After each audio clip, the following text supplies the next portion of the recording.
When I was working on For a Few Dollars More, I began to notice that more so maybe than the other spaghetti westerns I was working on, that the most meticulous work, I would say, had to be done on this one, just to make sure that we got as much material on there and that we had the sound to cover it. It involved a lot of editing work, particularly. In order to work on For a Few Dollars More, I was able to get a brand new interpositive, a Technoscope 2-perf, made off the original negative. The producer of the film was Alberto Grimaldi, who had helped us so much with Good, the Bad, and the Ugly. He always bends over backward to help us. Italy kind of works on its own time, but with Mr. Grimaldi helping us, that speeded it up quite a bit. I've worked on other projects where it's taken months, if not maybe years, to get a response. Usually from Mr. Grimaldi, I would hear back within just a matter of a day or two. The fact that he had produced the film and could turn around and get people there to pick up the pace, it really helped us to get through it a lot more quickly than I had expected. We got just a beautiful, beautiful interpositive, so we were pretty lucky in terms of the quality of the element that we had to work on for that one.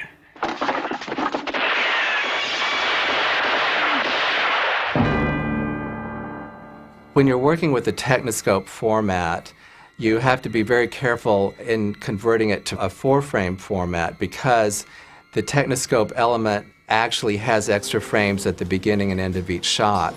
So you have to be very careful that you're cutting at exactly the right spot, otherwise it will make the movie go out of sync with the soundtrack.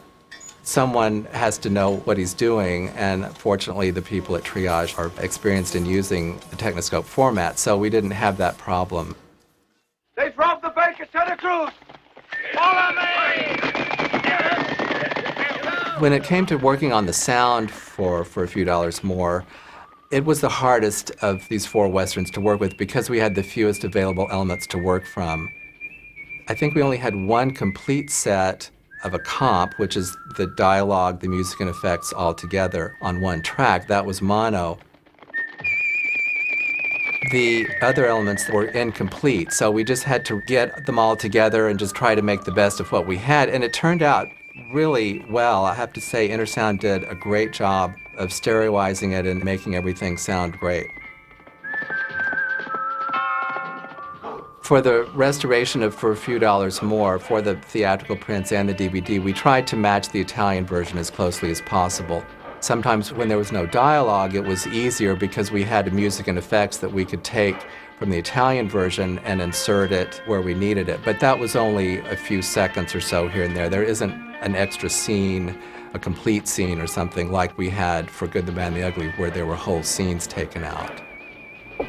The version that you're seeing on the DVD is very similar to the original version, although it might have a little more because the Italian version was a little bit longer than the original English language release.